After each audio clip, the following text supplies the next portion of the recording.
Смалявічы мясцовы жыхар абліў сябе бензінам і падпаліў пад будынкам смалявіцкага раус. А ў Гомлі святар Уладзімір Драбышэўскі асуджаны на 10 сутак за ўдзел у несанкцыянаваным мерапрыемстве. У жывым эфіры студыя Белсат Сергей Падсасонны. Вітаю гаспадарства, гэтыя ды іншыя тэмы цягам наступнай гадзіны.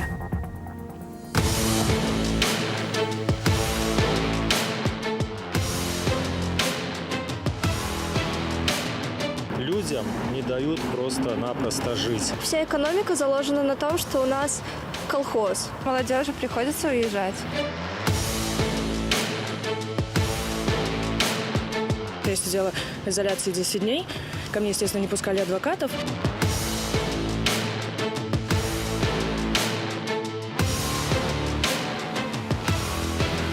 Нормальным людям нужно на данный момент сесть и начать искать какие-то общие точки соприкосновения, пока это не стало поздно. Пол армии поставить под ружье и закрыть государственную границу с Запада. Прежде всего с Литвой и Польшей. Складаная ситуация. Вельмі цяжкое становішча не толькі ў IT-кампанію, але ў кожнага беларуса, у якога сэрца сёння баліць за краіну.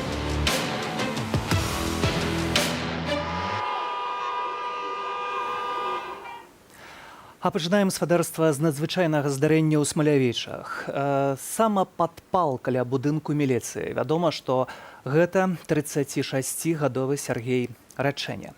Мужчына нарадзіўся ў вёсцы Задомля, працаваў камплектоўшчыкам у Віталюры. Вядома, што мужчына знаходзіцца ў цяжкім стане ў шпіталі з нават 90% апёкаў цела і дыхальных шляхоў.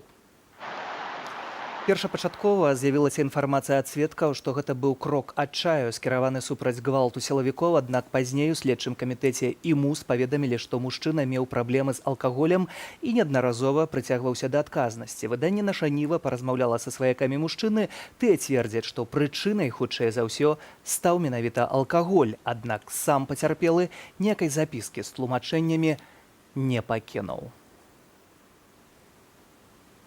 У Смалявічах пабывала наша карэспандэнтка Хрысціна Чарняўская, якая ўжо цяпер з намі на сувязі. Вітаю, Хрысціна, што табе вядома, што ўдалося даведацца ў Смалявічах, пачуць ад сведкаў, магчыма, гэтага драматычнага здарэння?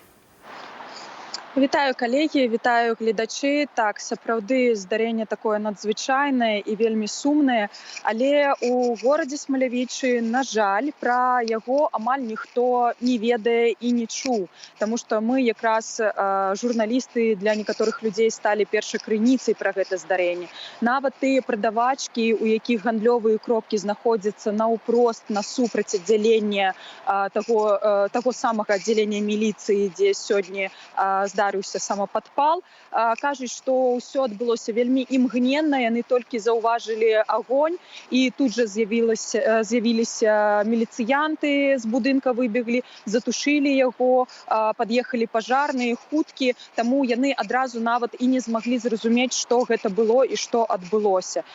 Людзі не ведаюць, мы пад'язджалі таксама ў мясцовы шпіталь, дзе зараз знаходзіцца пацярпелы, там нам адмовіліся даваць інфармацыю, сказалі, што як быццам бы здарэння ніякага не было, нічога не здарылася.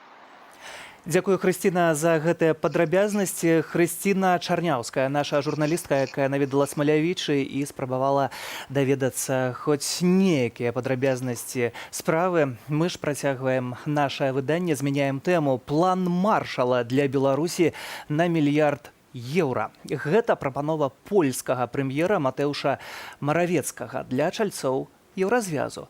Гэта былі б сродкі на стабілізацыю беларускай эканомікі ў складаныя часы, а таксама пераадолення фінансавай нестабільнасці.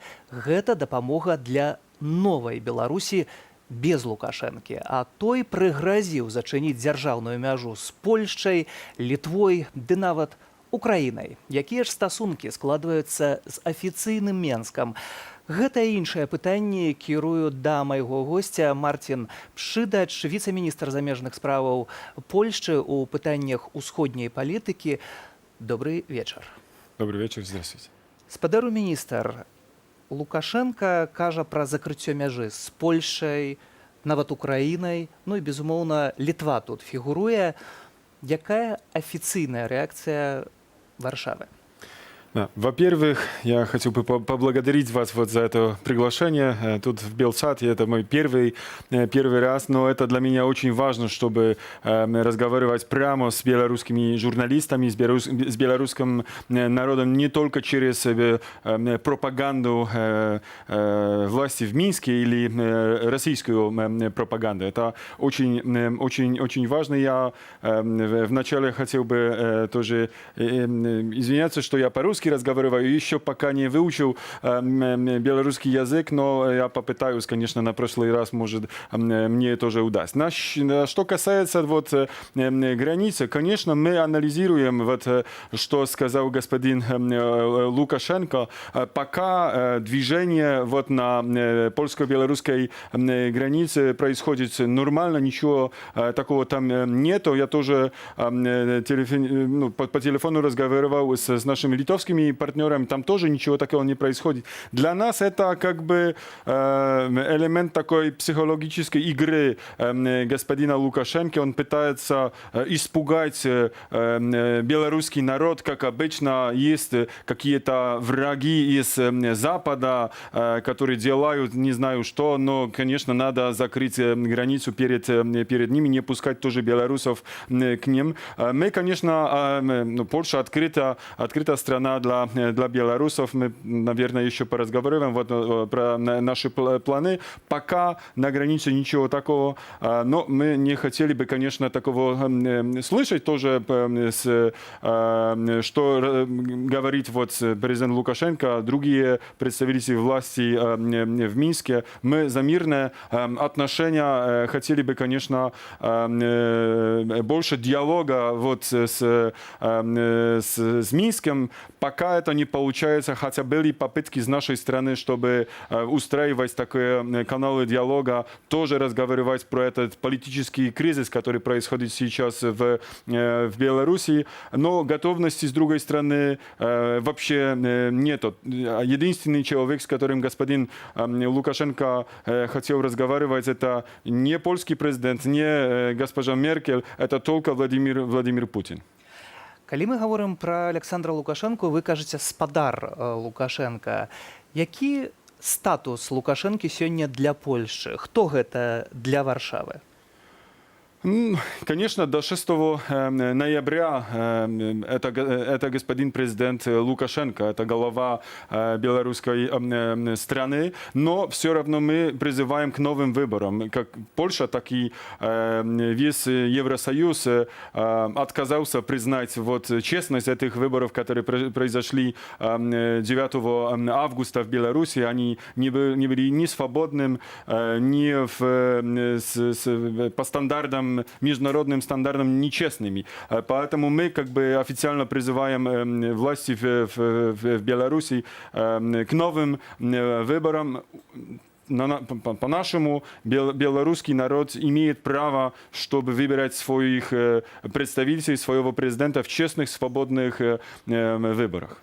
Лукашенко пры гэтым кажа, што 80% сфальшаваць немагчыма, што ён выйграў гэтыя выбары і няма пра што размаўляць. Сёння таксама міністр замежных справаў Беларусі Владзімір Макей гаворыць пра тое, што калі будуць хоць нейкія санкцыі ў дачыненні да Беларусі, то яны адкажуць, пагражаюць незалежным журналістам, якія акрэдытаваныя ў Беларусі. Нашыя журналісты Белсату знаходзяцца пад сталымі рэпрэсіямі і цяпер знаходзяцца некаторыя з іх таксама за кратамі у Беларусі. Гэта ўсё закладнікі гэтай сістэмы. Што адказаць афіцыйнаму Менску ў гэтай сітуацыі? Яны пагражаюць неякім адказам. Але што гэта? Хто каго перагуляе ў санкцыі? Вот, во-первых, если господин Лукашенко сказал, что у него 80%, откуда вот эти тысячи человек на улицах, да, откуда это сотни тысяч с самого начала, и это продолжает каждый день. Народ выходит на улицу против вот этой власти. Да, поэтому как бы я спрашиваю, если весь народ, а почти, 80% это почти весь народ за президентом Лукашенко, и зачем тогда вот такие массовые протесты? Насчет санкций, конечно, с нашей стороны, со стороны Польши, Евросоюза, есть список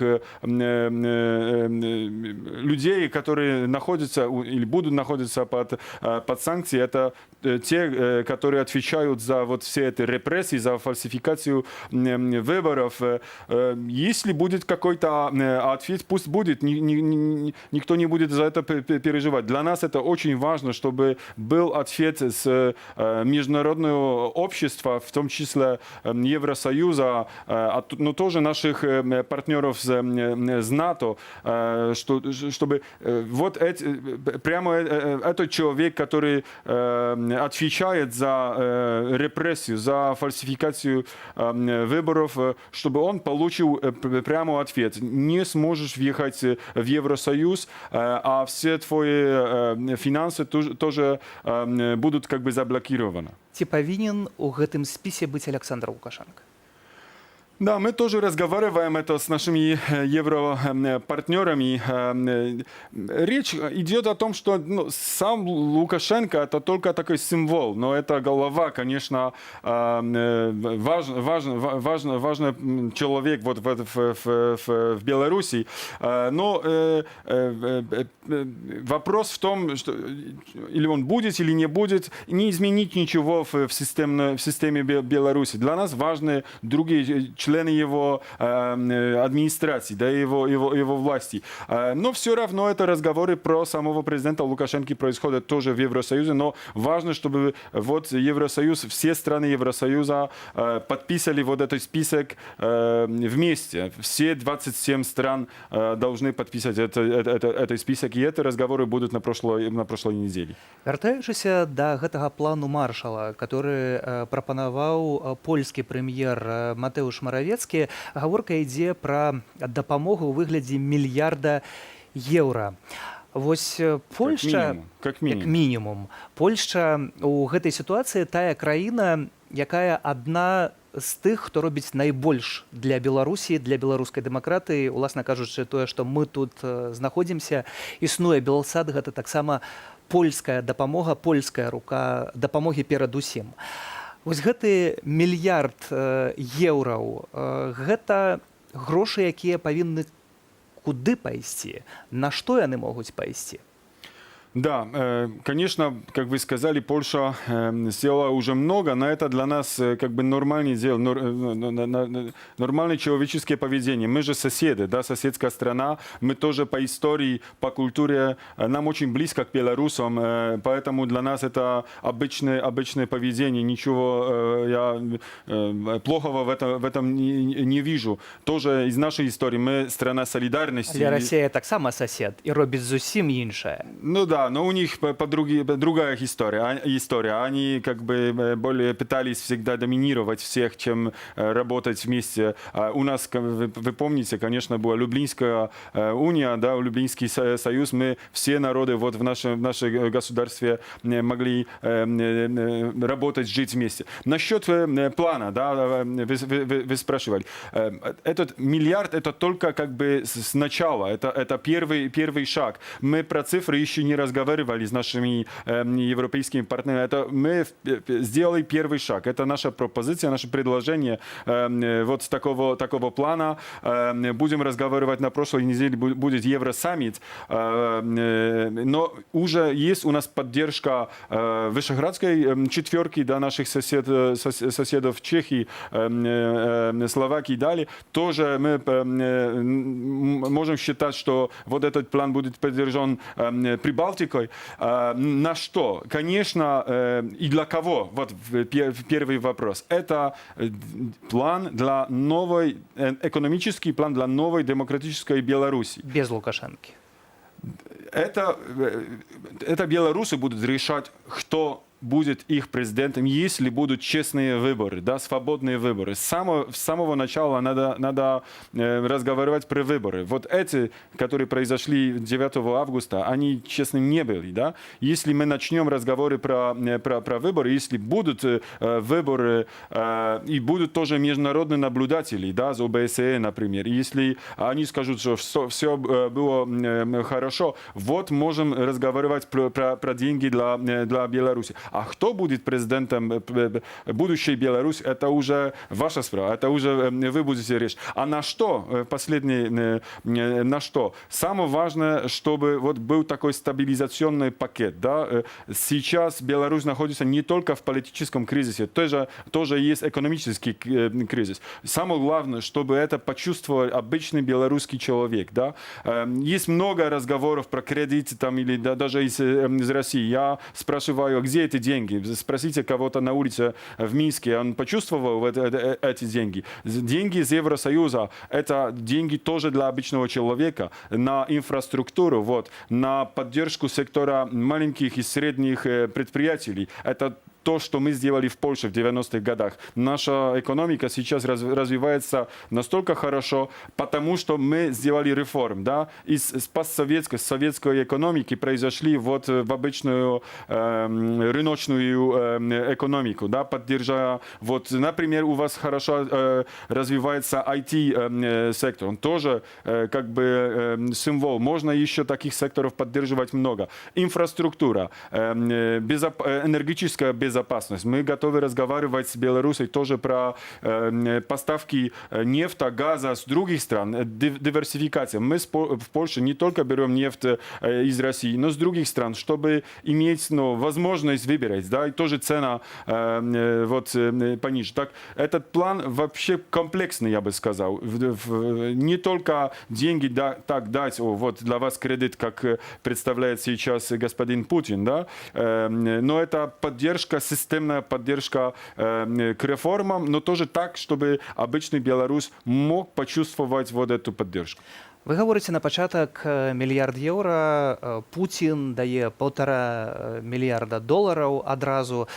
Тут ніхто у дзяржаўнай прапагандзе, конечно, не гаворыць пра тое, што Путін гэтыя грошы сабе і забярэ, бо гэта пойдзе на сплату ў большасці тых крэдытаў, якія Расія дала раней, альбо на ўтрыманне АЭС у Астраўцы, которая расійская таксама, і гэтак далей. Поэтому тут грошы расійскія, яны з пытаннямі. А вось тут галоўнае пытанне, вы гаварылі пра малога чалавека, які нас глядзіць там у Барысаве, у Гомлі, у Віцебску ці яшчэ ў нейкім беларускім горадзе.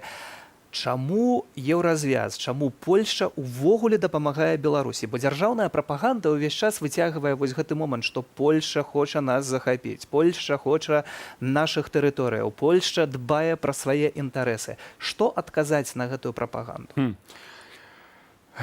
В отношениях между народами, между государствами, это почти как в отношениях между обычным человеком. Кто хочет иметь соседа, у которого полная нестабильность, да? Никто не знает, что он сделает, будет бить или не бить, будет пить или не пить и так далее. Да? Это для нас дискуссий тут никакой. Беларусь – это наше прямое соседство. Да? Все хотят, чтобы вокруг Евросоюза, а Польша тоже, мы же на востоке Евросоюза, мы тоже бы хотели стабильного соседа. Да? Это во-первых. Во-вторых, мы сейчас смотрим, вот тысячи человек на улицах Минска, Гродно, других городов, которые выступают за свои права, за свою свободу, за вот ценности, которые тоже нам дорогие. Да? Это, я бы сказал, демократия или свобода, это наши тоже европейские ценности.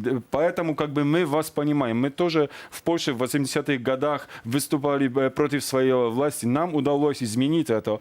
И мы сейчас вот смотрим на эту историю, как на нашу историю, но только чуть-чуть раньше. Из-за того, как бы помочь, это нормальный ответ, обычный ответ вот на эту ситуацию. Это и в последнее. Беларусь нам близкий, это близкий народ. Посмотрите вот в Варшаве на улице, насколько белорусов. Это, ну, как бы наша семья, да, славянская семья. Для нас это просто, ну, тут вопросов нет. Гэта нармальна ў дэмакратычным свеце хіба, але для Лукашэнкі гэта ненармальна, які кажа, што там польскія сцягі ў горад не вывешваюць, што абсалютна абсурдна і далёкая ад рэчаіснасці. Он хочет испугать всех, конечно.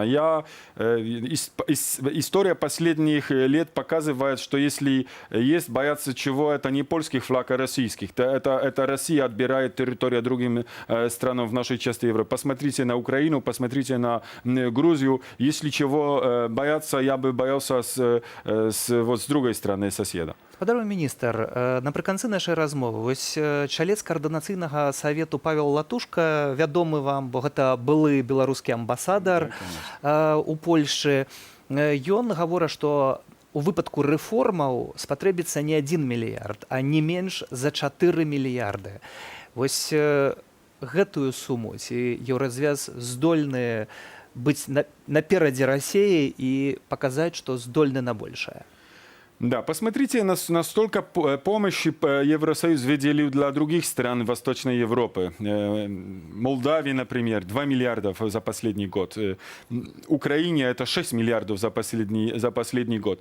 Господин Лукашенко отказывался от помощи со стороны Запада. Так вот этот миллиард, о котором мы разговариваем, это только первый шаг. Конечно, что экономика Беларуси, ну, как бы нуждается в помощи побольше, намного больше, но все тоже зависит от политической обстановки, от реформ, которые происходят. Мы не можем обещать вот так, дадим вам деньги, но не знаем, что за это будет. Но если все получится у нас, если будет все хорошо, конечно, посмотрите, какой уровень жизни сейчас в Польше, в Литве или в других странах Евросоюза, а посмотрите, что происходит с другой стороны. Но конечно, выбор, это будет выбор белорусского народа. Мы не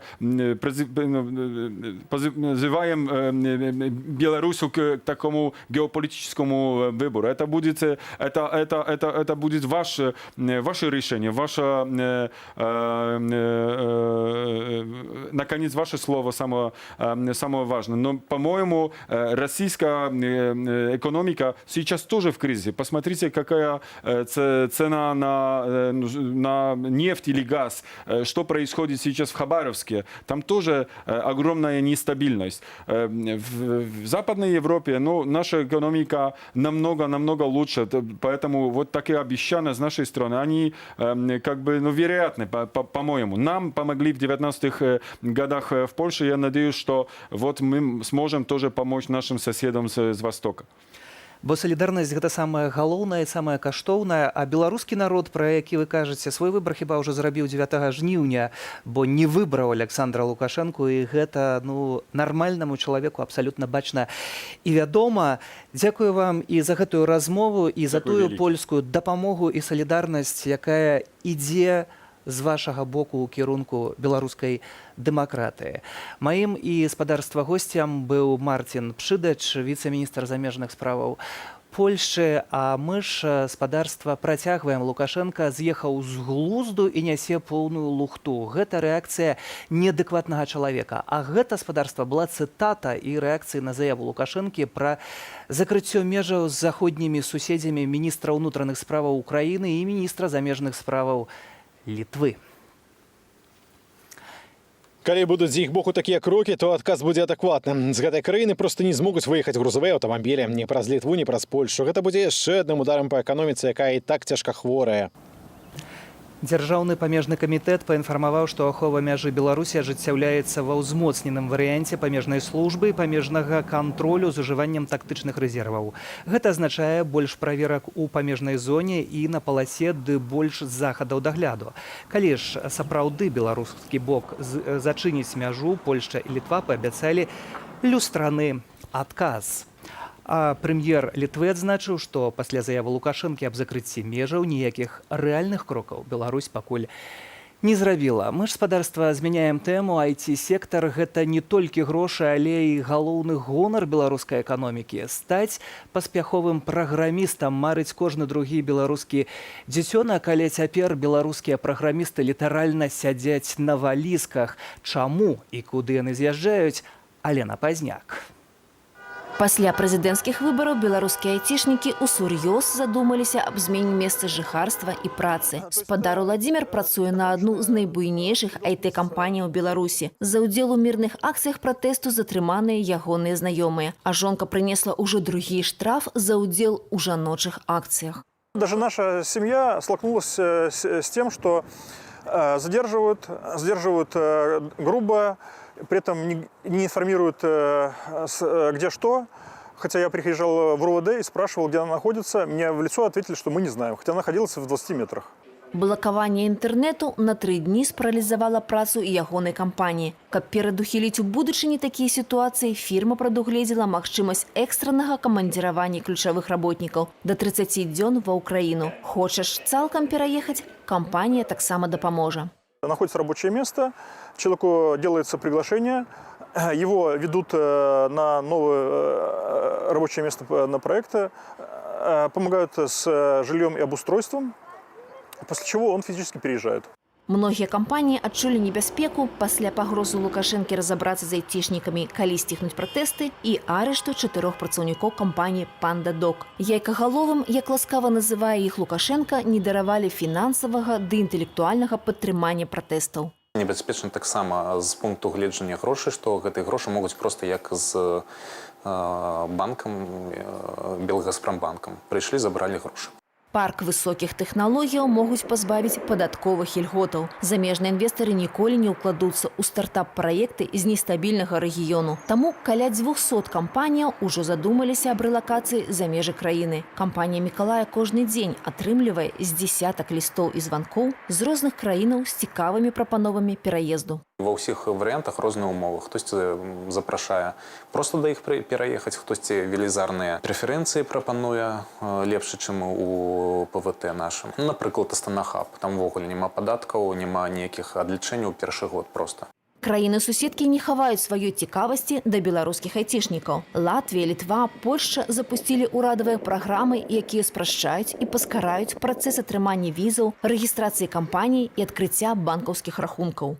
Cały sektor w Polsce IT. Увесь сектор IT ў Польшчы марыць пра тое, каб мець праграмістаў з Беларусі. Дакладна вядома, што такія маркі, як Viber, World of Tanks, стварылі беларускія праграмісты. Таму тут сапраўды вялізны попыт на гэтых прафесіяналаў. Польшча прапановвае праграмы для фрылансераў, для стартапаў і для вялікіх прадпрыемстваў. Буйным фірмам абяцаюць індывідуальны падыход з дапамогаю польскага агенцтва інвестыцыяў і гандлю. Тут гатовыя пракансультаваць, куды лепш перанесці свой бізнес, даць юрыдычную кансультацыю ды інтэграцыйную дапамогу.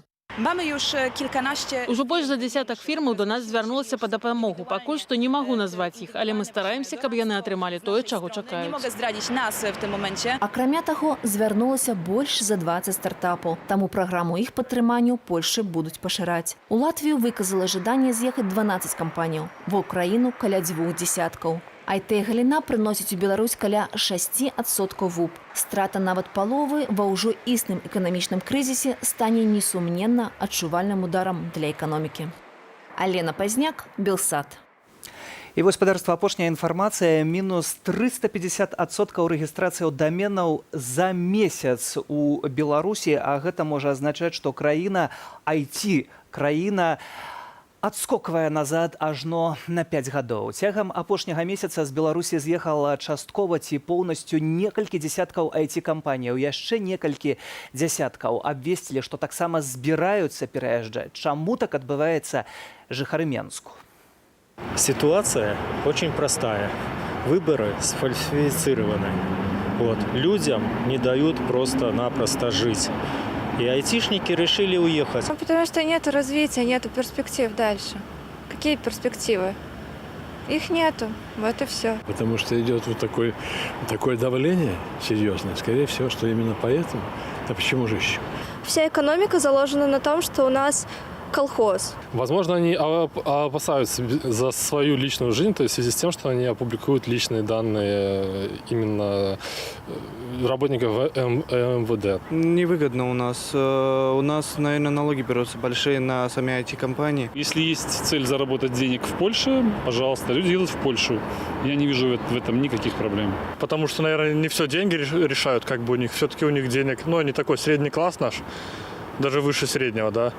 Ну и я думаю, что они могут жить в несвободной, в неспокойной стране. Складаная ситуація. Вельми цяжкое становішча не тільки у IT-кампаній, але у кожного білоруса, у якого серце сьогодні болить за країну. Беларусы трапляюць за краты і выходзяць на волю. І вось сёння выйшла з жодзінскага СІЗА пасля 10 сотняў арышту наша калега, былая журналістка Белсату і дачка рэдактаркі парталу Тутбай Валерыя Уласік, у кватэры якой 8 верасня адбыўся ператрус. Лера падзялілася з намі гісторыяй свайго затрымання і перажытага. Меня задержали резким стуком в дверь в мою квартиру и сказали, что у них есть прокурора разрешение на обыск и что у меня административка. И когда мама спросила, почему у нас тогда обыск, если у тебя административка, они сказали, что еще и уголовка. Но я, честно говоря, поэтому ничего не знаю, потому что я сидела в изоляции 10 дней. Ко мне, естественно, не пускали адвокатов. Ну и в СК меня тоже не возили. С этим еще надо будет разбираться. А так, 23-34 за фотографии с цветочками в интернете. Так что все девушки, которые постят в Инстаграм фотки с цветами, будьте осторожны. Это может стоить вам 10 суток. Первый день меня судили в РУВД Московского района вечером. Суд перенесли еще на следующий день, потому что был вызван свидетель в лице моего участкового. И мне обещали отпустить меня домой до суда до следующего дня. Ну, по итогу меня закрыли в бетонной коробке в одной майке, продержали там до 12 ночи. Ну, стандартные их эти схемы, чтобы дать надежду, а потом обмануть. Но и этой же ночью меня привезли в ЦИП. Там я провела 2 дня, и на второй день у меня было продолжение суда. Мне дали 10 суток, и еще через день меня перевели вот сюда, в Жодино. Окрестие на ужас, ЦИП. Ну, может, там градацию выявили. На 3-м этаже самые лучшие условия, на 2-м самые худшие. Я была на 2-м. Достаточно 2 дней, чтобы понять, что это кошмар. И правильно говорят, что Жодино по сравнению с этим... Ну, громко сказано, но санаторий, да. Кормили точно лучше, было потеплее, не такое все вонючее. А так, конечно, и там вот вчера нас вывели на прогулку 2-й раз за все мои 10 дней. То есть в 4 стенах мы сидели практически безвылазно. Вот это, наверное, сожалею, все. Спадарства, сёння таксама сумная дата. Мінае 40 дзён пасля першых смерцяў у часе пратэстаў. Гэта ў Менску Александр Тарайкоўскі на Пушкінскай, а ў Берасці Геннадзь Шутаў. І ў Берасці і ў Менску сёння тыя, хто памятае пра гэтае здарэнне, пра гэтую трагедыю, прыносілі кветкі і ўзгадвалі загінулых. У Менску на Пушкінскай працуе наша журналістка Алена Дубовік. Алена, вітаю, ведаю, што былі сёння кветкі, ці было шмат людзей, як выглядае цяпер сітуацыя? Калі ласка, распавядзі падрабязнасці. Прывітанне, паважаныя гледачы, прывітанне Сергей. Так, зараз мы знаходзімся недалёка ад так званага мемарыялу Тарайкоўскаму. Людзей тут зараз не вельмі шмат. Я падлічыла прыблізна каля 40-50 чалавек. Яны стаяць са сцягамі, яны стаяць з кветкамі, а ну вось, магчыма, вы чуеце, машыны, якія праязджаюць міма, яны ім сігналяць. Але сказаць, што людзей шмат, я не магу, яны збіраюцца. Яшчэ бачна, што людзі падыходзяць і падыходзяць. Пакуль што не вельмі шмат іх тут. Таксама, Алена, вядома, што знішчаўся гэты народны мемарыял вельмі шмат разоў, засыпалі надпіс соллю і таксама затрымлівалі тых, хто прыходзіў на гэтае месца. Як сёння выглядала сітуацыя? Сёння тут, акрамя кветак, нічога няма. Надпіс замалёваны, так, яго замалявалі, здаецца, 6 верасня. Да гэтага засыпалі соллю, людзі ўсё гэта ачышчалі. Людзі, якія стаяць, яны прынеслі толькі кветкі, але не ведаю, чым гэта ўсё скончыцца, таму што тут ужо ёсць міліцыянты, і вось нават мы зараз пішам, і побач каля нас ходзяць і пазіраюць на нас міліцыянты. Цікушнікаў я не бачу, менавіта вось міліцыянты ў форме. Таму што тут будзе далей адбывацца, пакуль сказаць складана. Вось такая сітуацыя на дадзены момант. Будзем спадзявацца, што ўсё ж такі гэтую 40-дзённую памяць не будуць трывожыць хаця б сёння. Дзякую за гэтае ўключэнне. Алена Дубовік, наша корэспандэнтка, якая знаходзіцца на месцы гібелі Александра Таракоўскага ў сталіцы на Пушкінскай. На сёння прыпадае іншая важная дата. 90 дзён таму быў затрыманы Віктар Бабарыка, найбольш папулярны канкурэнт Александра Лукашэнкі на гэтых прэзідэнцкіх выбарах, які з часу затрымання разам з сынам Эдуардам знаходзіцца за кратамі. Дачка Віктара Бабарыкі, Марыя, запісала адмысловы відэазварот, дзе зацытавала частку нядаўняга ліста ад бацькі. Цытата: «Самая складаная ў сённяшняй сітуацыі для мяне – гэта паверыць ва ўвесь крэатыў і пазітыў, які вы апісваеце ў сваіх лістах, бо менавіта гэтага і не хапала нам у жыцці. Мы з вамі заўсёды кажам, што вось бы і ў нас, у Беларусі, можна было б сустрэць шчаслівых, усмешлівых людзей, каб можна было б не бачыць змрочных, панурых людзей, якія баяцца радавацца». Сегодня ровно 3 месяца со дня задержания папы Эдика. И эти 3 месяца были наполнены очень смешанными эмоциями. На смену первоначальному шоку пришел удивительно продуктивный настрой, а также желание помочь всем, чем только можно. Последние 3 месяца нашу семью окружало невероятное количество поддержки со стороны родных, близких, старых друзей, также очень приятно новых друзей. И за это всем огромное спасибо.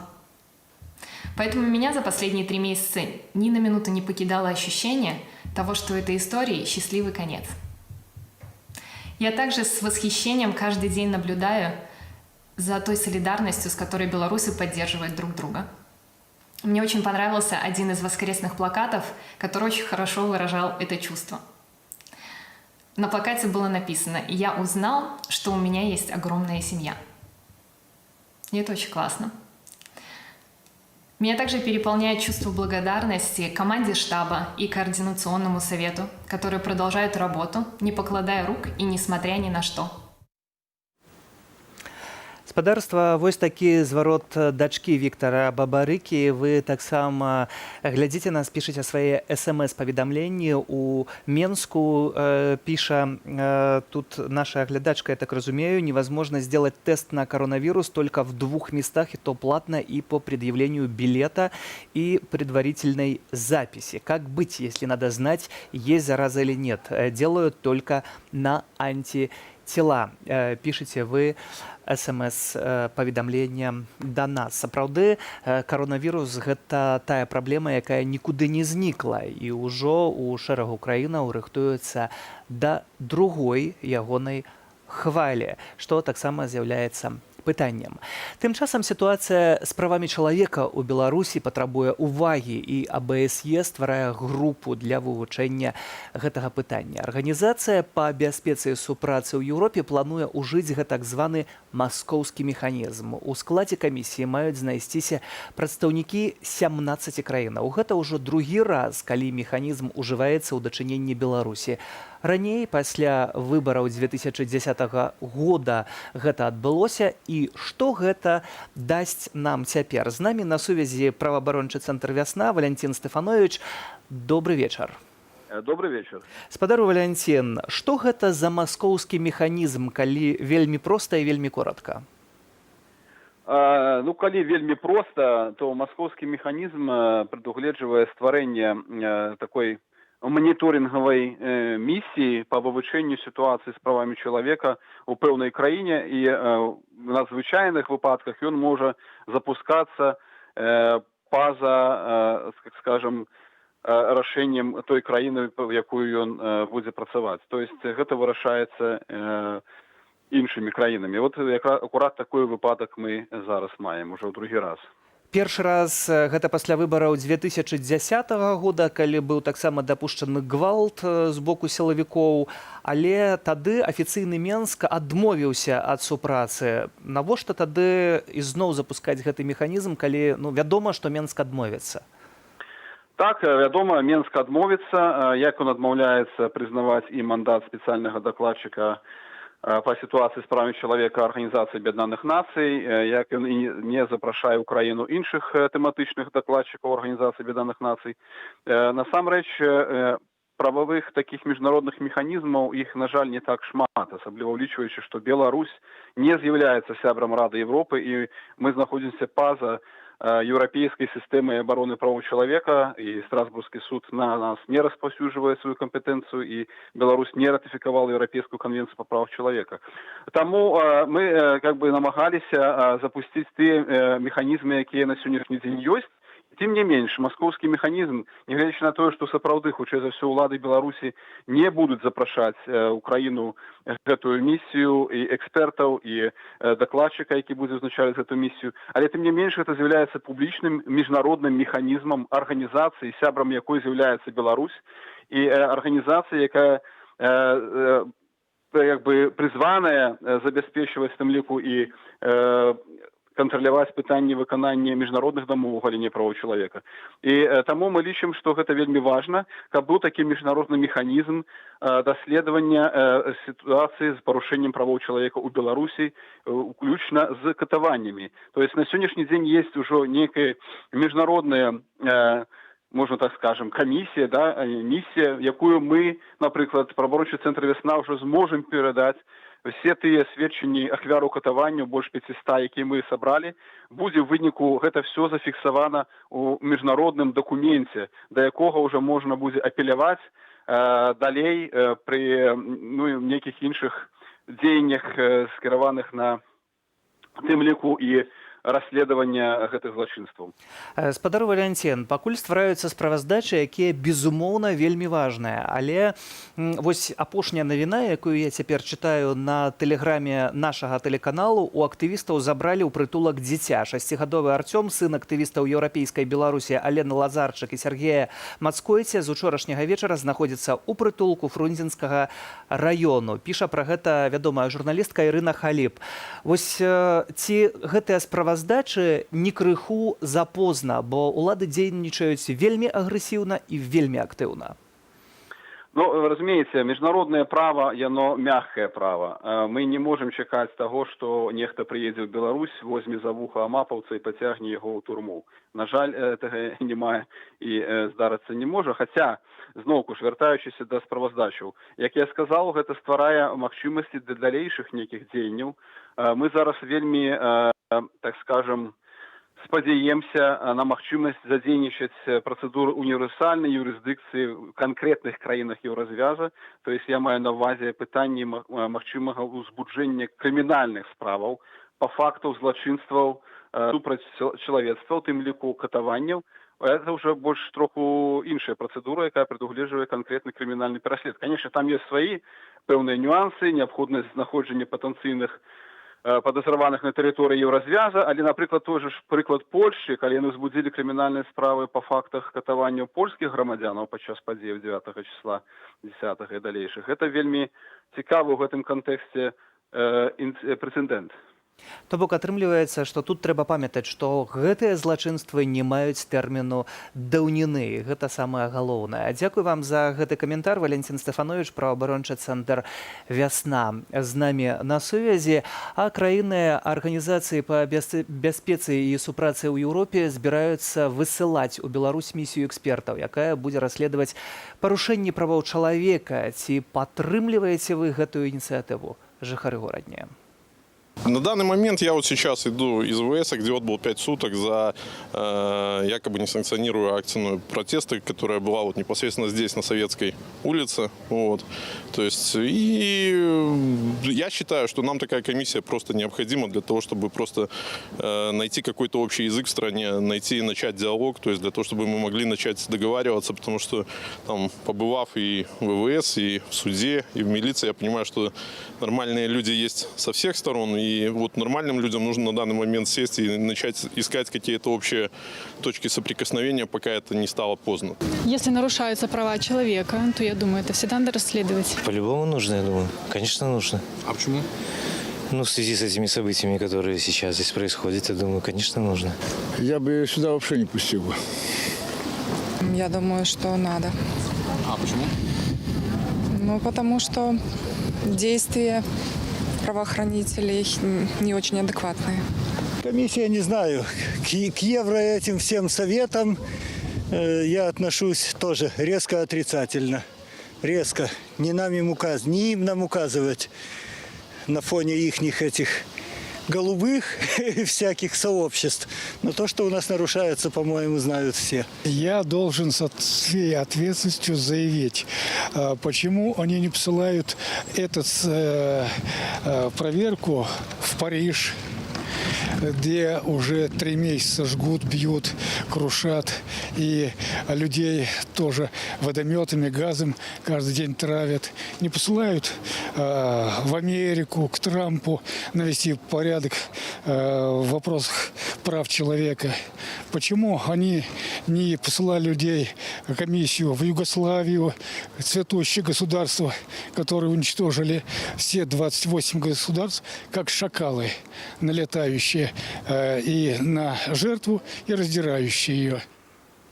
Да рэчы, пра міжнароднае прызнанне для Беларусі. Пакуль лідараў беларускай апазіцыі намінуюць на Нобелеўскую прэмію міру, Александр Лукашенко ўжо сёння стаўся лаўрэатам прэміі Шнобелеўскай. Гэта жартоўная ўзнагарода для тых, хто цягам года адзначыўся кур'ёзнымі альбо камічнымі заявамі ці дзеяннямі. У адной намінацыі з Лукашэнкам Шнобеля сярод іншых атрымалі Владзімір Пуцін і Дональд Трамп за тое, што насуперак заявам навукоўцаў і дактароў вучылі ўвесь свет, як трэба змагацца з каронавірусам. Узнагароду ў галіне медычнай адукацыі прысудзілі лідарам Бразіліі, Вялікай Брытаніі, Індыі, Мексікі, Беларусі, ЗША і Турцыі, Беларусі, Расіі і Туркменістану за выкарыстанне пандэміі каранавіруса, каб вучыць свет, што палітыкі могуць мацней уплываць на жыццё ды смерць, чымся навукоўцы і дактары.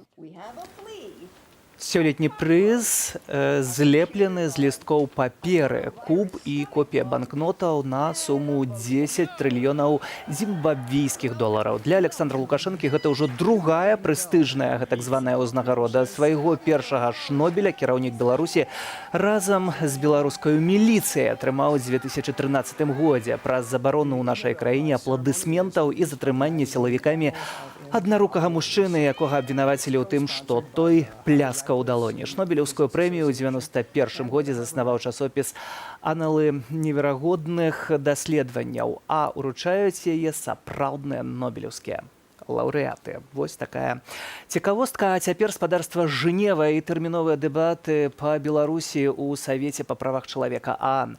Большасць дзяржаваў выказваюцца супраць гвалту і дыялог улады з грамадскасцю. Гучала пра парушэнне правоў і свабод, гвалт, ужыванне сілы і дачыненні непаўнагадовых і затрыманых. Афіцыйны Менск такімі закідамі абураны. А вось адмысловая спавяшчальніца ААН аб Беларусі Анаіс Марэн мела іншае меркаванне. І зрэшты, спадарыня Анаіс Марэн, адмысловая спавяшчальніца ААН аб Беларусі ў нас у студыі. Добрый вечар. Добрый вечер. Спадарыня Анаіс, хто вінаваты ў сацыяльна-палітычным крызісе ў Беларусі?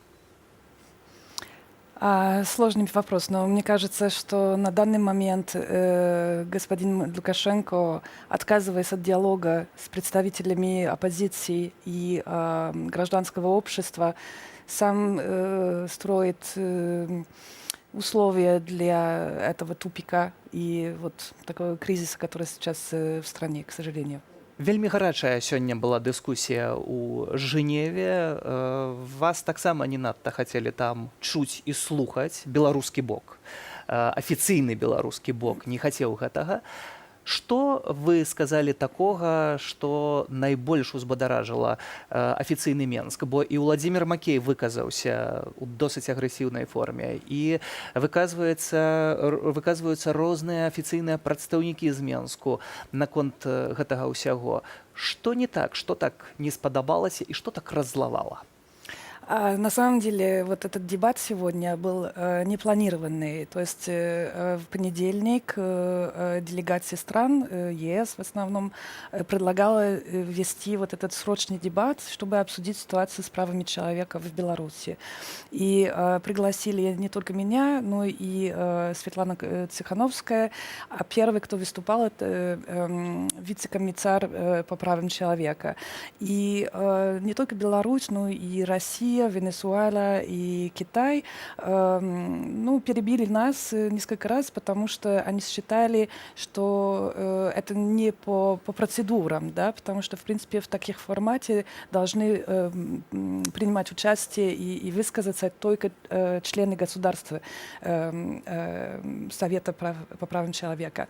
Но председатель Совета ответила, что вот этот новый формат, который вот существует уже несколько лет, и как раз в июле уже был такой срочный дебат в таком формате, и дозволили, чтобы представители гражданского общества и других ООНовских структур говорили.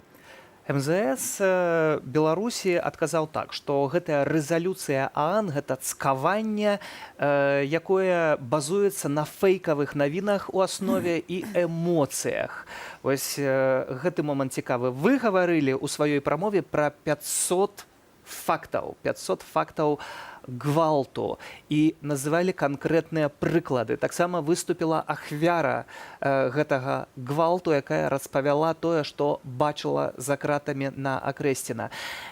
Адкуль вашыя дадзеныя? Ці гэта фэйкавыя навіны, пра якія кажуць у афіцыйным Менску? Меня уже не волнует комментарии МИДа Беларуси. Это у них такая позиция, что не признают мой мандат. И всегда писали, да, или говорили, что это литература и что это не основано на фактах. Я, конечно, опираюсь на факты, которые нам непосредственно либо правозащитники, либо жертвы, например, пыток, нам докладывали. Вот эти 500 кейсов пыток — это уже проверенное дело, которое Весна в основном приняла вот эти все жалобы и доказательства и так далее. То есть, на самом деле, несмотря на то, что власти не признают мой мандат, я считаю, что я вынуждена говорить вот как раз в Совете по правам человека о том, что было, и очень радуюсь, что приняли вот эту резолюцию, которая будет который дает Верховному комиссару ответственность за написание очередного доклада, который будет представиться в марте, о ситуации с правами человека именно после 9 августа. Все эти заявления о грубых нарушениях прав человека, в том числе о пытках. Прадстаўнік Беларусі пры гэтым абверг усе абвінавачанні, кажа, што гэта ўсё неправда, а таксама дадаў, што беларусы зрабілі свой выбар 9 жніўня. На выбарах прэзідэнта Лукашенко атрымаў 80%, выйграў гэтыя выбары і нібыта няма пра што тут размаўляць. Таксама Менск кажа, што гэта ўнутраная справа, самі разбярэмся. Якія вы, як адмысловая спавяшчальніца ААН, але не прызнаная ў Беларусі, официальным Менском, маете механизмы, как натиснуть, поуплывать на официальный Менск? Я не являюсь представителем ООН. Я независимый эксперт, и моя задача вести мониторинг и докладывать о ситуации с правами человека. И дело в том, что несмотря на то, что Беларусь и другие страны, конечно, да, Саудия Аравия и другие, говорят, что это их внутренние дела, в том числе и вопрос о манипуляции выборов, право человека и грубые нарушения прав человека, это все-таки есть предметом внимания международного сообщества. И есть большая категория нарушений и преступлений, которые уже совершенно не могут остаться под закрытыми дверями или под закрытыми границами. Да? То есть international scrutiny. То есть мы будем дальше обсудить и, конечно, этим способом, надеемся, и будем давить надавить на власти Беларуси, чтобы они признали, что на самом деле очень много что не так. Спадрыня Наіс, але Александр Лукашенко кажа, што вось гэтыя збітыя яны самі сябе фарбай памалявалі, ну, абсалютныя абсурды, якія ён агучвае апошнім часам. І калі вы бачыце гэтую гульню, калі Лукашенко за сябе звозіць аўтобусамі людзей на плошчы ў Менску, альбо учора у Менск-арэне сабраў жанчыну сваю падтрымку, іх звозяць, іх застрашваюць, альбо раздаюць нейкія бонусы, бясплатна вязуць іх і так далей. Ці вы, як спавяшчальніца, і УАН гэта ўсё разумеюць, гэтую гульню, ведаюць, што гэта шоу-цырк ад Лукашэнкі? Я, конечно, не буду пользоваться такой риторикой, но очевидно, что действующий президент сам знает, что он потерял влияние на большинство страны. Проиграл выборы. Можно так сказать. Но он не является легитимным президентом на данный момент, и он, опять же, несет ответственность за ситуацию и в том числе за международные последствия, возможные его отказа пойти на диалог с обществом. Але таксама тут напрыканцы нашай размовы вельмі важнае пытанне рассеі. Ці можна ўплываць на Маскву, каб гэты дыялог пачаўся, уладаў з грамадствам? Я думаю, что Кремль не будет поддерживать вечно президента, который будет настолько непопулярен. И другой вопрос, насколько они бы хотели, чтобы их давление было связано, то есть чтобы их реакция была связана с тем, что происходит на улицах. То есть мне кажется, что для Владимира Владимировича Путина лично очень важно, чтобы любое вмешательство России смотрелось не связано с тем, что есть с улицы какие-то жалобы, потому что такие претензии со стороны народа тоже есть в России, не только в Хабаровске, и поэтому, конечно, это ящик Пандоры. Если уже он будет давить на Лукашенко, чтобы Лукашенко уступил, пошел в отставку, это должно быть по другим причинам, чем связано с такой популярной мобілізацыі, которой мы свидетельствуем. Лукашенко, на жаль, на гэтым гуляе. Дзякуй вам за гэтую размову. Адмысловая спавяшчальніца ААН аб Беларусі Анаіс Марэн, маёй і спадарства госця. На гэтым ставім кропку. Для вас працаваў Сергей Падсасонны, і на развітанне каралеўскаму гораду Горадні спаўняецца 892 гады да дня народзінаў, які традыцыйна святкуюць у трэцюю суботу верасня. Градзенцы атрымалі падарунак, скульптуру нябеснага заступніка Горадні, святога Губерта. Манумент паставілі на месцы помніка турысту, які моцна раздражняў гарадзенцаў. А што яны думаюць пра новую скульптуру? Глядзіце адказы, а я развітваюся. Добрага вечара.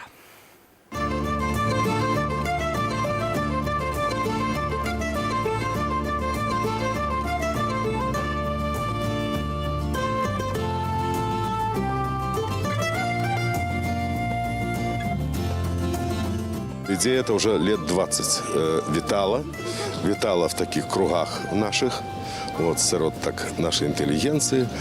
Ну и мы чекали свой час.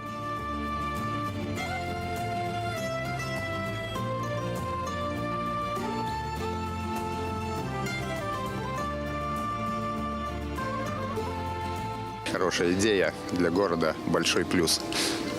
А турист, турист, вы знаете, где сейчас турист? В ЖКХ Октябрьского района. Пускай он там красит территорию. Давно было пора. Это уже хотели поставить вместо танка, я помню.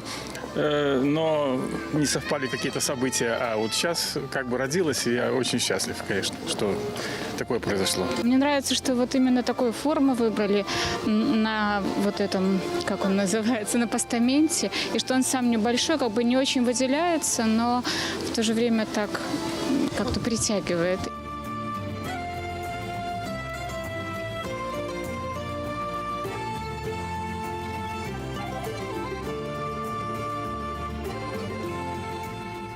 У часи такого антиєвропейськості у нашій політиці державної наш город, открывая европейскому святому, европейскому жыхару Губерту святому, такі помнік. Это просто як бы приналежность, еще раз подтверждаю, приналежность нашего города до Европы.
Сорок першы дзень пасля выбарчага супрацьстаяння. Белсат працягвае сачыць за развіццём падзеяў. Галоўныя навіны дня падсумуем у аб'ектыве. З вами Юлія Лабанова. Добрый вечар.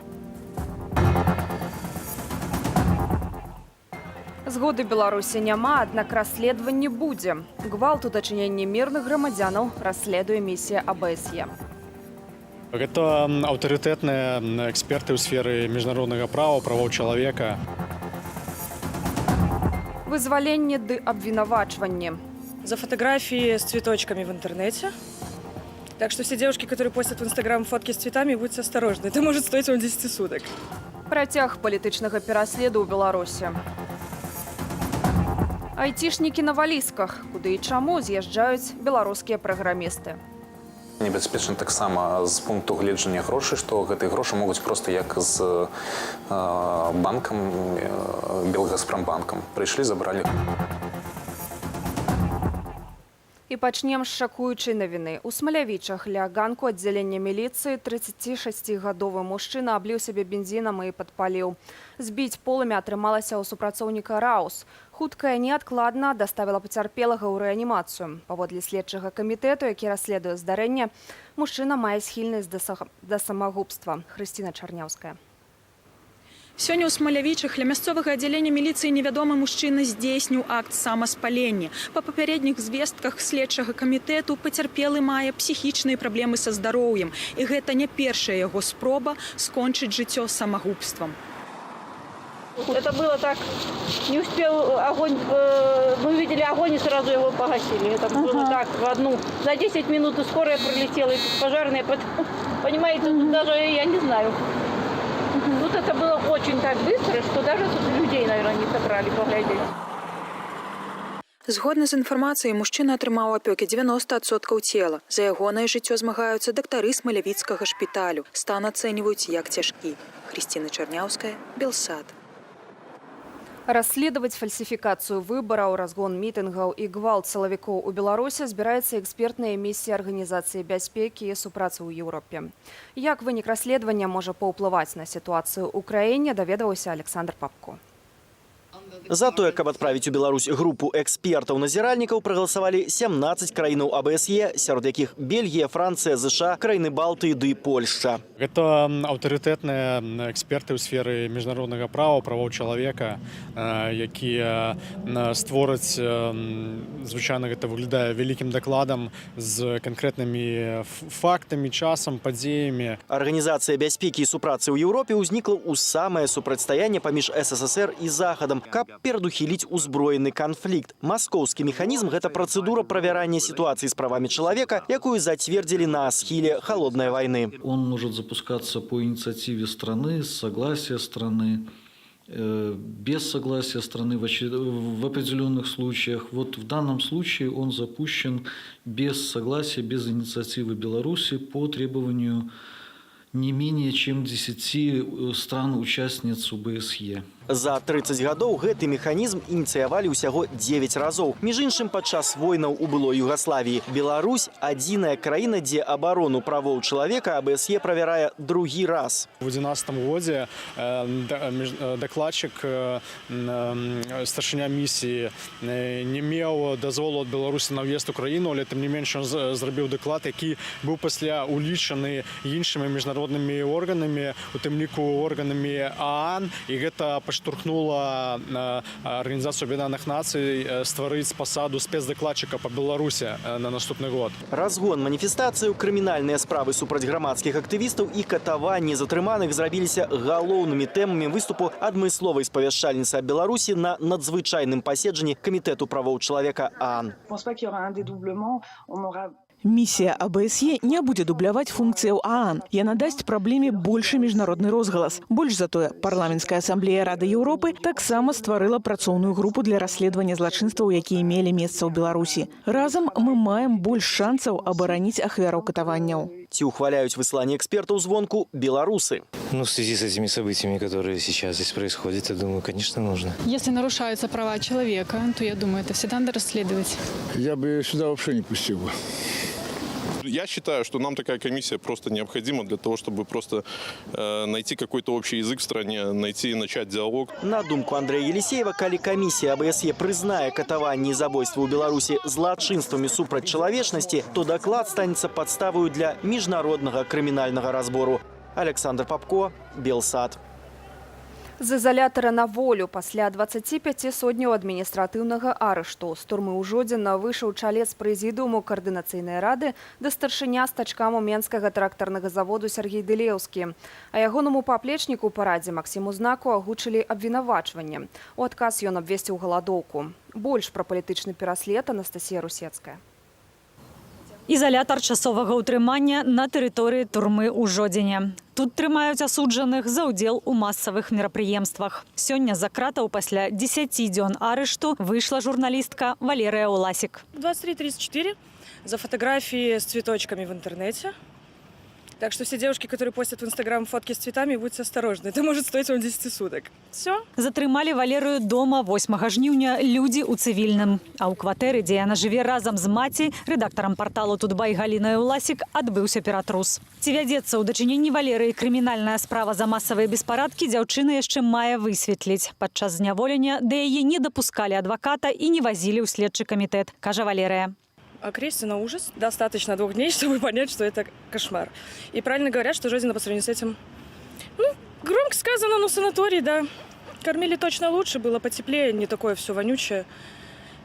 А так, конечно, и там вот вчера нас вывели на прогулку 2-й раз за все мои 10 дней. То есть в 4 стенах мы сидели практически безвылазно. Вот это, наверное, сожалею, все. Таксама сёння пасля 11 дзён за кратамі выйшла на волю Станіслава Гусакова, сяброўка беларускага нацыянальнага моладзевага савету «Рада». Меня обвинуватили у тым, что я закликала да удзелу ў маршу уже ночью 29 жніўня. У справе были скриншоты моих поведомлений. Я признала вину. И я лічу, что эта справа могла скончиться штрафом. Калі не лічыць таго факта, што ўвогуле свабода сходаў, як это наше неад'емнае права. І, в прынцыпе, гэтыя меры наказання вельмі і вельмі несуразмерныя. Пасля 25 сотняў арышту ў Жодзіне на волю выйшаў чалец прэзідыуму Координацыйнай рады і кіраўнік стачкаму МТЗ Сергей Дылеўскі. Каментара ён не даў і адразу з'ехаў. 24 жніўня Дылеўскага за нібыта масавае мерапрыемства затрымалі на прахадной трактарнага заводу, куды ён прыйшоў падтрымаць работнікаў разам з паплечніцаю з Координацыйнай рады Вольгаю Кавальковай. Я вам разъясню.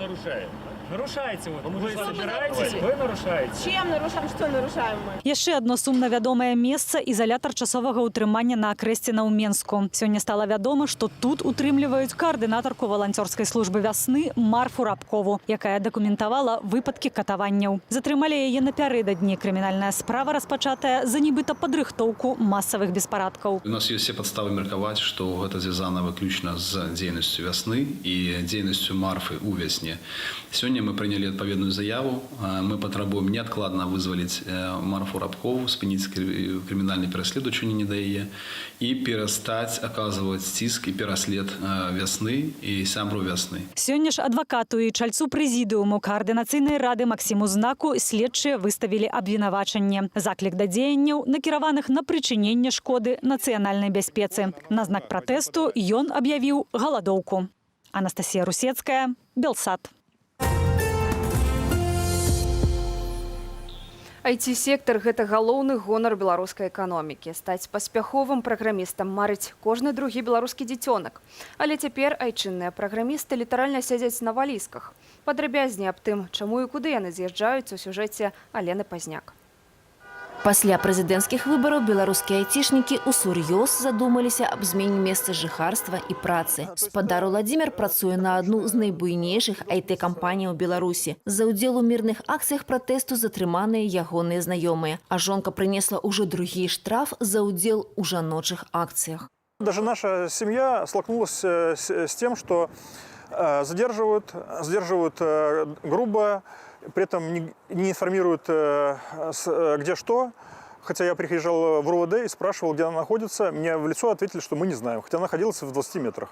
Блакаванне інтэрнэту на 3 дні спаралізавала працу і ягонай кампаніі. Каб перадухіліць у будучыні такія сітуацыі, фірма прадугледзела магчымасць экстраннага камандзіравання ключавых работнікаў да 30 дзён ва ўкраіну. Хочаш цалкам пераехаць? Кампанія таксама дапаможа. Находится рабочее место, человеку делается приглашение, его ведут на новое рабочее место на проекты, помогают с жильем и обустройством, после чего он физически переезжает. Многія кампаніі адчулі небяспеку пасля пагрозы Лукашэнкі разабрацца з айцішнікамі, калі сціхнуць пратэсты і арышту 4 працаўнікоў кампаніі «Панда-Док». Яйкагаловым, як ласкава называе іх Лукашенка, не даравалі фінансавага ды інтэлектуальнага падтрымання пратэстаў. Небяспечна таксама з пункту гледжання грошай, што гэтыя грошы могуць проста як з банкам, Белгазпромбанкам. Прыйшлі, забралі грошы.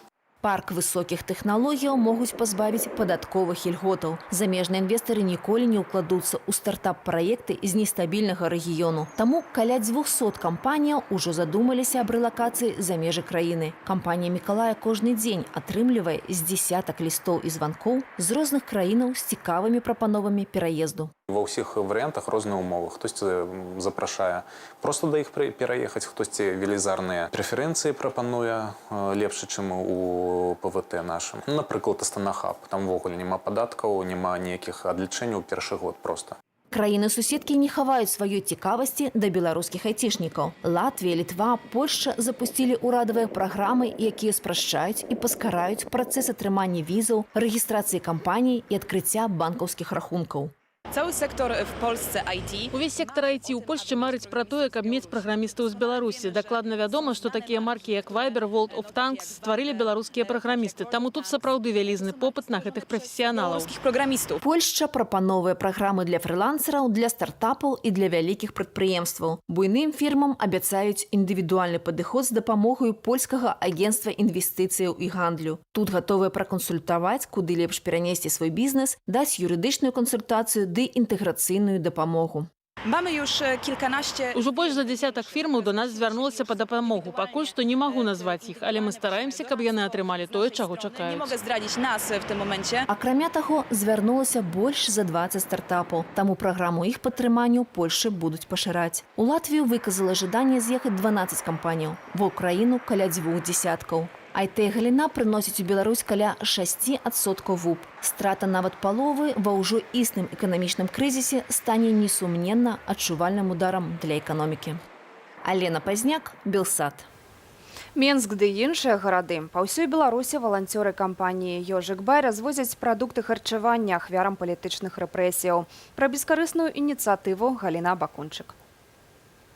Кожны дзень кампанія «Ёжик-Бай» збірае наборы прадуктаў харчавання і развозіць іх па Менску і іншых гарадах Беларусі людзям, якія сталі ахвярамі ціску, гвалту і рэпрэсій. Штодня «Ёжик-Бай» набывае харчы, каб скласці каля 20 пакункаў, і колькасць замоваў толькі павялічваецца. Валанцёры раздаюць ежу з 10 жніўня. Спачатку каля турмы на Акрэсціна, а затым на мітынгах, а цяпер дастаўляюць дадому. каже заснавальник инициативы. Есть 3 типа людей, которых мы помогаем. Первый – это которые пострадали физически. И в такой ситуации мы спрашиваем или документы из больницы. И второй момент – мы помогаем людям, которых уволили из-за своей политической позиции, причем неважно, за какую из сторон человек выступает. Тогда мы, как правило, просим трудовую книжку. Мы для себя решили, что лучше мы один раз поможем проходимцу или человеку, который корыстной точки зрения пытается воспользоваться этой услугой, нежели не поможем одному, который действительно нуждается и не может предоставить никаких документов. Ксенія Захарэвіч страціла працу ў дзяржаўнай установе пасля таго, як адмовілася паставіць подпіс за вылучэнне кандыдатам на прэзідэнцтва Александра Лукашэнкі. Гэтак разам з 6гадовым сынам яна апынулася на ўтрыманні бацькоў. Тыя звярнуліся да Ежык Бюай. Когда тут в такой ситуации находишься, еще вот, когда так резко работу теряешь, и когда на руках еще ребенок находится, то, естественно, это вообще, это очень большая помощь. Кампанія дапамагае рэпрэсаваным дзякуючы няспыннай хвалі ахвяраванняў. Самыя шчальцы ініцыятывы працуюць на умовах валанцёрства. Вольны ад працы час на ўласных аўтамабілях. Сейчас такое время, что и все белорусы как-то они сплотились, многие помогают друг другу, это такой как бы акт солидарности. Вот, и у меня есть время, есть машины, и есть возможность водить. Для меня это просто как, не знаю, нельзя оставаться в стороне, когда такая ситуация происходит, надо людям помогать. И это вот, наверное, я бы просто, не знаю, не смогу смотреть спокойно на то, что происходит, не приняв участие в этом. В какой-то той или иной степени, мне кажется, надо было что-то делать. Актывісты ініцыятывы Ежык Бюай заяўляюць, што гатовыя працаваць да таго часу, пакуль будзе заставацца патрэба дапамагаць пацярпелым. Галіна Бакунчык, Белсат. Адной гісторыі пра звальненне праз палітычныя погляды стала больш. Жыхарка Берасця Алена Сташынская амаль 10 гадоў працавала ў сферы жыллёва-камунальнай гаспадаркі, а звольнілі яе цягам 40 хвілінаў, бо пабачылі на фотаздымку з акцыі пратэсту. Як дзяржаўная сістэма пазбаўляецца нязгодных, Ірына Дарафійчук. Звольнілі за 2 дні. Яшчэ ў сераду Алена Сташынская была майстрам санітарна-тэхнічнага ўчастку ў ЖЭСе нумар 7 Берасця, а ўжо ў пятніцу стала беспрацоўнай. Усё праз удзел у акцыях пратэсту, куды яна ходзіць штонядзелю. Перад звальненнем Алену выклікалі на размову да кіраўніка ЖРЭУ Берасця Ігора Гадуна. Перед разговором он завел меня к замдиректору по идеологии, я не знаю точно, как должность называется, Семенюк фамилия. Завел к ней в кабинет. Мне развернули экран компьютера, на котором красовалась фотография с митинга. То ли реальный бред, то ли бинокль, я уже толком не могу сказать откуда. Спросили, я ли это на фотографии. Я подтвердила, что это я. Мне ж не 5 лет, да, припираться. И сказали, а теперь тогда пойдемте разговаривать по этому поводу. Размова працягвалася каля 40 хвілінаў. Са словаў Алены, ейных доводаў пра тое, што на акцыі яна ходзіць у непрацоўны час, кіраўнік не прыняў. Мы должны работать в команде, а с таким человеком, как я, в команде он быть не может, потому что мы по-разному смотрим на текущую ситуацию в стране. Меркавання былога кіраўніцтва Алены мы не даведаліся, бо ў ЖЭСе нам сказалі звярнуцца ў ЖРЭУ, а там у гарадскую службу жыллёва-камунальнай гаспадаркі для ўзгаднення інтэрв'ю. Па нумары, які далі ў прыёмнай Ігора Гадуна, цягам працоўнага дня так ніхто і не адказаў. Скасаванне кантракту з працаўніком з палітычных матываў – звычайная практыка для ўладаў Беларусі. З найбольш гучных – маланкавае звальненне дырэктара Рэспубліканскага навукова-практычнага цэнтру «Кардыялогія» Александра Мрочака. Я высказывал свою позицию по поводу даже нынешних политических событий, касаясь в первую очередь актов насилия против людей. Это нормальная совершенно реакция любого медика, да вообще любого человека. Ці калектыўнае звальненне большасці трупы Купалаўскага тэатру следам за кіраўніком Паўлам Латушкам. То, что происходит с моим народом, как его избивают, как над ним издеваются, это невозможно терпеть. Это, в моем понятии ни один адекватный человек не может остаться в стороне, когда в его стране происходит просто фашизм. Алена Сташынская подала заявы ў фонды дапамогі звольненым, а таксама самастойна шукае працу ў галіне IT-тэхналогіяў. Я буду все начинать с нуля, но я думаю, я красивая, сильная, умная женщина, все у меня получится. Ірына Дарафійчук, Белсат. Горадні спаўняецца 892 гады. Да дня народзінаў, які традыцыйна святкуюць у трэцюю суботу верасня, гарадзенцы атрымалі падарунак – скульптуру нябеснага заступніка горадні святога Губерта. Манумент паставілі на месцы помніка турысту, які моцна раздражняў гараджанаў. А што яны думаюць пра новую скульптуру, прапаную паглядзець.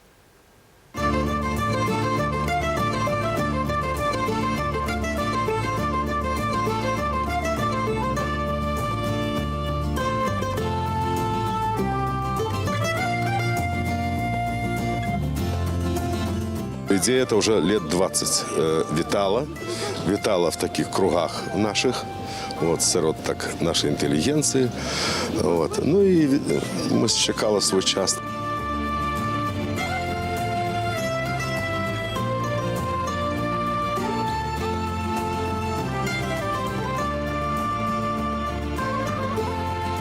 Хорошая идея для города, большой плюс. А турист, турист, вы знаете, где сейчас турист? В ЖКХ Октябрьского района, пускай он там красит территорию. Давно было пора, это уже хотели поставить вместо танка, я помню, но не совпали какие-то события, а вот сейчас как бы родилось, и я очень счастлив, конечно, что такое произошло. Мне нравится, что вот именно такую форму выбрали на вот этом, как он называется, на постаменте, и что он сам небольшой, как бы не очень выделяется, но в то же время так как-то притягивает.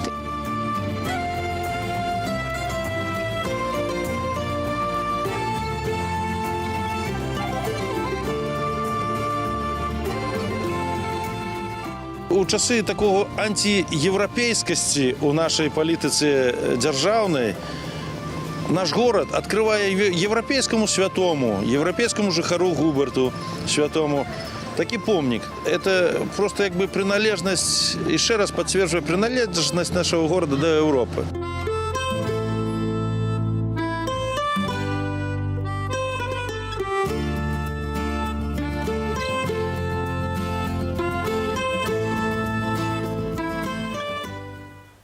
Гэтак выглядала інфармацыйнае падсумаванне дня ў аб'ектыве. Больш навінаў на нашым тэлеграм-канале Белсат і на сайце belsat.eu. Да сустрэчаў!